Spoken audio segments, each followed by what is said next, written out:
Brothers technical institute से मैं देवेश खाड़े। हमारे इंस्टीट्यूट में home appliances repairing and maintenance का ट्रेनिंग कोर्स हमारे यहाँ पे कंडक्ट किया जाता है, जिसमें AC, fridge, washing machine, oven, chimney, geyser, water purifier और गैस स्टोव, इसका रिपेयरिंग एंड मेंटेनेंस का कोर्स हम कंडक्ट करते हैं। वैसे ही हमारे इंस्टीट्यूट में होम अप्लायंसेस में लगने वाली पीसीबीज, मतलब एसी की पीसीबी, फ्रिज की पीसीबी, वॉशिंग मशीन की पीसीबी, ओवन की पीसीबी, चिमनी की पीसीबी और इंडक्शन की पीसीबी कैसे रिपेयर किया जाता है, हमारे इंस्टीट्यूट में इसका भी ट्रेनिंग कोर्स हम कंडक्ट करते हैं। अगर आप आपका ड्रीम जॉब ढूंढ रहे हैं तो आप हमारे साथ में home appliances repair technician partner बन करके काम कर सकते हैं। और ब्रदर टेक्निकल इंस्टीट्यूट आपको स्किल सीखने का मौका देता है और उसी के साथ साथ काम करने का भी अवसर आपको प्राप्त कराता है।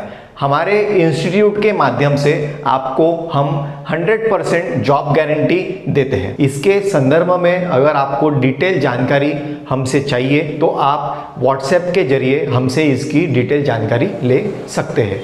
तो आइए हमारे साथ जुड़िए, सीखने का मौका प्राप्त कीजिए और कमाने का भी मौका प्राप्त कीजिए। धन्यवाद। आज हम इस वीडियो में बात करेंगे माइक्रोवेव ओवन्स के सेफ्टी के बारे में। जैसे कि इसके पहले के वीडियो में हमने बताया है, जो माइक्रोवेव ओवन्स होते हैं इसका यूज़ क्या होता है, उसी के साथ साथ जो माइक्रोवेव ओवन का वर्किंग प्रिंसिपल क्या है, किस प्रिंसिपल पे ये माइक्रोवेव ओवन वर्क करता है। आज हम ये जानेंगे, जब माइक्रोवेव ओवन के बारे में हम अगर बात करते हैं, हम इसे किचन में यूज़ करते हैं हमारे घर में एज अ अप्लायंस, कुकिंग करने के लिए या रीहीट करने के लिए। तो हम ये जानेंगे माइक्रोवेव ओवन में जो वोल्टेजेस है ये काफ़ी ज़्यादा है, मतलब हाई वोल्टेज है, 2500 से लेके तो 5000 तक के। अभी 2500 से लेके 5000 तक की अगर इसमें वोल्टेज है, उसी के साथ साथ जो इसमें फ्रीक्वेंसी है ये माइक्रोवेव फ्रीक्वेंसी 250 करोड़ हर्ट्ज है। तो क्या ये सेफ़ है या नहीं है? तो अगर ये सेफ़ है तो सेफ्टी के लिए इसमें क्या क्या फीचर दिए गए होते हैं, तो टेक्निकली देखेंगे हम इसमें सेफ्टी के लिए क्या क्या फीचर्स है और माइक्रोवेव ओवन किस तरीके से डिज़ाइन किया गया है जिससे ये जो रेडिएशंस है ये हमारे ऊपर इम्पैक्ट नहीं करते हैं। तो सबसे पहले जब हम माइक्रोवेव ओवन की बात करते हैं तो माइक्रोवेव ओवन में जब हम देख रहे हैं तो यहाँ पर ये डोर लगा हुआ है। डोर लगा हुआ है तो यहाँ पे ये ग्लास डोर है। ग्लास डोर होने के साथ साथ जैसे इसमें एक कंपार्टमेंट बना हुआ है, इस कंपार्टमेंट में हम हमारे कोई भी चीज़ हमें अगर पकाना है, उसी के साथ साथ रीहीट करना है, तो इस कंपार्टमेंट में हम रखते हुए इसे हम करते हैं इस प्रोसेस को। अभी इस प्रोसेस को जब हम कर रहे हैं, प्रोसेस को करते समय इसमें से जो वेव निकलती है, मतलब जो माइक्रोवेव्स निकलती है, उसकी इंटेंसिटी काफ़ी ज़्यादा होती है। अगर इसकी इंटेंसिटी काफ़ी ज़्यादा है तो ये हमें नुकसान पहुंचा सकती है क्या? हाँ, हमें ये नुकसान पहुंचा सकती है। पर तो हम इसे कैसे प्रिवेंट करें कि हमें ये नुकसान नहीं पहुंचाना चाहिए, कैसे इसमें प्रोटेक्शंस दिए गए हुए हैं, ये हम इसमें समझते हैं। जैसे कि हम इसमें बात कर रहे हैं कंपार्टमेंट की, तो ये कंपार्टमेंट जो है ये 6 साइड कंपार्टमेंट है। 6 साइड कंपार्टमेंट मतलब इसमें 6 वॉल है। 6 वॉल बनी है, मतलब सबसे ऊपर की वॉल है, उसके बाद पीछे की वॉल है, आजू बाजू की वॉल है, नीचे की वॉल है और ये सामने की वॉल है, जो हम डोअर वॉल कहते हैं। अभी इस कंपार्टमेंट को हम जो कहते हैं ये फैराडे केज कहते हैं। फैराडे केज का मतलब ये होता है, केज मतलब एक तरीके से हम इसे पिंजरा भी कह सकते हैं। फैराडे केज का मतलब ये होता है, इसमें जैसे फैराडे केज में मतलब जो वॉल्स है ये हमारी वॉल्स मेटल की है, उसी के साथ साथ इसमें जो वॉल्स के ऊपर में वायर मेश बनी हुई है, इसके मदद से हम जो इसमें रेडिएशन क्रिएट होती है माइक्रोवेव्स की, इसे हम बाहर एक्सपोज होने से बचाते हैं। अगर हम इसे और आसानी से अगर समझना चाहते हैं तो हम ये भी समझ सकते हैं, जब इसमें रेडिएशन पास होता है हमारे कुछ चीज़ को पकाने के लिए, तो उसमें होता कैसा है, ये रेडिएशन बाहर नहीं जाना चाहिए। तो इस तरीके से इसमें जो कंपार्टमेंट बना हुआ होता है, इस कंपार्टमेंट का टेक्निकली नाम है फैराडे केज। फैराडे केज क्या करता है, जो हमारे रेडिएशंस होते हैं उसे बाहर एक्सपोज होने से ये रोकता है और इसे इसके बाहर जाने से इसे ये रेस्ट्रिक्ट करता है, मतलब इसे ये बाहर नहीं जाने देता है। अभी बाहर नहीं जाने देगा तो इसका मतलब हम ये समझ सकते हैं, जब हम माइक्रोवेव ओवन हमारे घर में यूज़ कर रहे हैं तो हम सेफ होते हैं। अभी इसी के साथ साथ हम ये भी समझते हैं जैसे हमारे पास में जो केज बना हुआ है, तो इसमें जो ये केज बना हुआ है ये स्टेनलेस स्टील का इसमें केज बना हुआ है।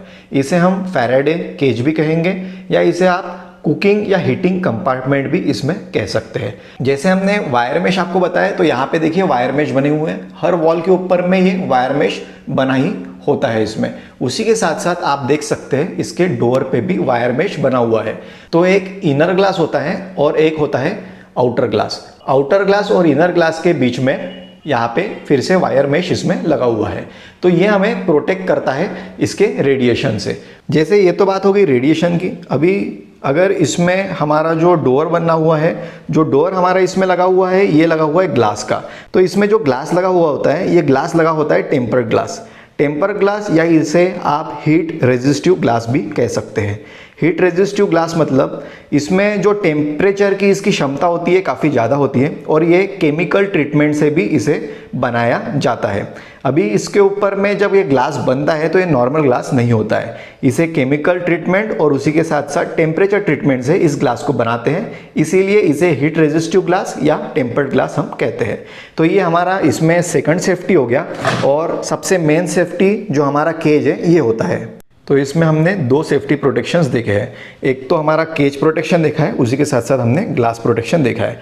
अभी ये प्रोटेक्शन होने के बाद में इसमें फिर से प्रोटेक्शंस दिए गए होते हैं। प्रोटेक्शंस दिए गए होते हैं तो इसमें इंटरलॉकिंग प्रोटेक्शंस होते हैं। इंटरलॉकिंग प्रोटेक्शन जो होते हैं ये डोर लॉक के तरह भी इसमें यूज़ किए जाते हैं। इसे आप डोर लॉक प्रोटेक्शन भी कह सकते हैं या इंटरलॉकिंग प्रोटेक्शन भी इसे आप कह सकते हैं। इंटरलॉकिंग प्रोटेक्शन का मतलब ये होता है जब हमारा ये ओवन स्टार्ट होता है तब इसे हम खोल नहीं सकते हैं। अगर आप इसे खोल लेंगे, जो इसकी मेन एमसीबी होती है जहाँ से हम इसे सप्लाई देते हैं, वो मेन एमसीबी डोर खोलने के वजह से ट्रिप हो जाती है। तो ये भी इसमें एक सेफ्टी प्रोसेस दिया होता है। ये सेफ्टी मेथड इसमें इसलिए दिया होता है जब हम इसमें खाना बना रहे होते हैं तो इसके बीच में किसी ने डोर नहीं खोलना चाहिए। अगर इसका हम डोर खोल लेते हैं तो इसका रेडिएशन बाहर आ सकता है, इसलिए इसमें ये सेफ्टी दिया गया होता है। तो इस तरीके से हमने इसमें तीन सेफ्टी देखी। एक तो हमने इसमें फैराडे केज सेफ्टी देखी, उसके बाद में ग्लास डोर की सेफ्टी देखी, उसके बाद में यहाँ पे जो इंटरलॉकिंग सिस्टम लगा होता है, डोर स्विच जिसे भी हम कह सकते हैं, उसकी भी सेफ्टी देखी। अभी जैसे हम इस ओवन की बात करते हैं तो इसमें एक तो हाई वोल्टेज है। हाई वोल्टेज मतलब 2500 वोल्ट से लेके तो 5000 वोल्ट। दूसरा इसमें रेडिएशन है। अभी रेडिएशन है और हाई वोल्टेज है, इससे हमें बचना है अगर कहीं वोल्टेज या करंट में कभी कम ज़्यादा हो जाता है तो, क्योंकि अगर कोई पार्ट फॉल्टी होता है तो इसमें हाई एम्पियर लेने के चांसेस बढ़ जाते हैं। अगर ये लेने के चांसेस इसमें बढ़ जाते हैं तो हाई एम्पियर के प्रॉब्लम से बचने के लिए यहाँ पे इसमें फ्यूज़ दिए गए होते हैं। फ्यूज़ इसमें दो तरीके से होते हैं। एक होता है लोअर वोल्टेज। लोअर वोल्टेज इस अप्लायंस के कंसेप्ट में हम ये समझ सकते हैं, जो हमारे घर में जो सप्लाई आता है 230 वोल्ट एसी, इसे हम लोअर वोल्टेज कंसीडर करेंगे माइक्रोवेव के कंडीशन में। वहाँ पे 230 वोल्ट्स के लिए हमारे इसमें फ्यूज़ लगा होता है, जो हम प्राइमरी फ्यूज़ भी इसमें कहते हैं। अगर प्राइमरीली कोई पार्ट में प्रॉब्लम है तो हमारा प्राइमरी फ्यूज़ इसमें ओपन हो जाता है। उसके बाद इसमें एक और फ्यूज़ लगा होता है जिसे हम HV फ्यूज़ कहते हैं, high voltage fuse. High voltage fuse हमारे ट्रांसफार्मर के लिए लगा होता है। अगर इसमें वोल्टेजेस एक निर्धारित वोल्ट से अगर बढ़ जाते हैं या एम्पियर एक निर्धारित एम्पियर से अगर बढ़ जाते हैं तो उस कंडीशन में वो फ्यूज़ हमारा ओपन हो जाता है। अभी मैंने इस वीडियो में आपको जो बताया है ये इसके सेफ्टी के बारे में बताया है। तो हमने इसमें जो सेफ्टी देखी है, एक तो हमने इसमें केज सेफ्टी देखी है जिसमें हम हमारा खाना कुक करते हैं। उसी के साथ साथ हमने डोर सेफ्टी देखा है। डोर सेफ्टी मतलब इसके ऊपर जो ग्लास लगा हुआ है, ग्लास लगने के साथ साथ ये कैसे प्रोटेक्टिव है हमारे लिए, ये भी हमने इसमें समझा है। तीसरी सेफ्टी जो हमने देखी है ये इंटरलॉकिंग सिस्टम सेफ्टी हमने देखी है, मतलब इसे आप जनरल लैंग्वेज में डोर स्विच सेफ्टी भी इसे कह सकते हैं। उसके बाद में जो हमने सेफ्टी देखी है इसमें, वो देखी है फ्यूज सेफ्टी। फ्यूज सेफ्टी में दो तरीके की इसमें फ्यूज सेफ्टी आती है। एक आती है हमारी 230 वोल्ट के साइड में, एक आती है हायर वोल्टेज, मतलब जहाँ पे ट्रांसफार्मर लगा है और वोल्टेज हमारा 2500 से लेके 5000 वोल्ट के बीच में है।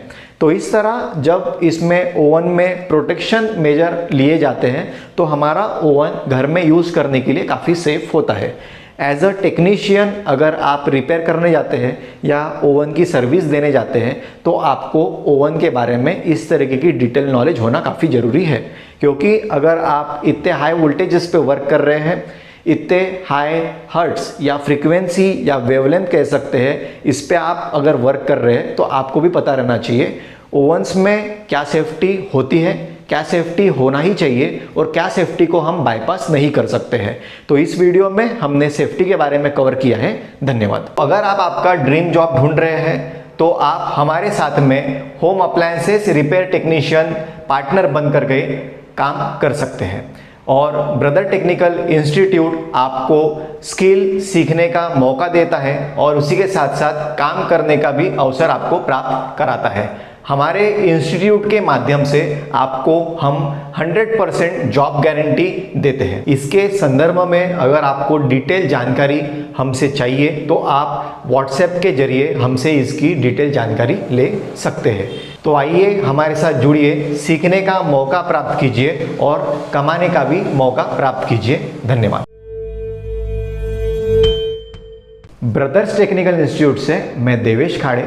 हमारे इंस्टीट्यूट में home appliances repairing and maintenance का ट्रेनिंग कोर्स हमारे यहाँ पे कंडक्ट किया जाता है, जिसमें AC, fridge, washing machine, oven, chimney, geyser, water purifier और गैस स्टोव, इसका रिपेयरिंग एंड मेंटेनेंस का कोर्स हम कंडक्ट करते हैं। वैसे ही हमारे इंस्टीट्यूट में होम अप्लायंसेस में लगने वाली पीसीबीज, मतलब एसी की पीसीबी, फ्रिज की पीसीबी, वॉशिंग मशीन की पीसीबी, ओवन की पीसीबी, चिमनी की पीसीबी और इंडक्शन की पीसीबी कैसे रिपेयर किया जाता है, हमारे इंस्टीट्यूट में इसका भी ट्रेनिंग कोर्स हम कंडक्ट करते हैं।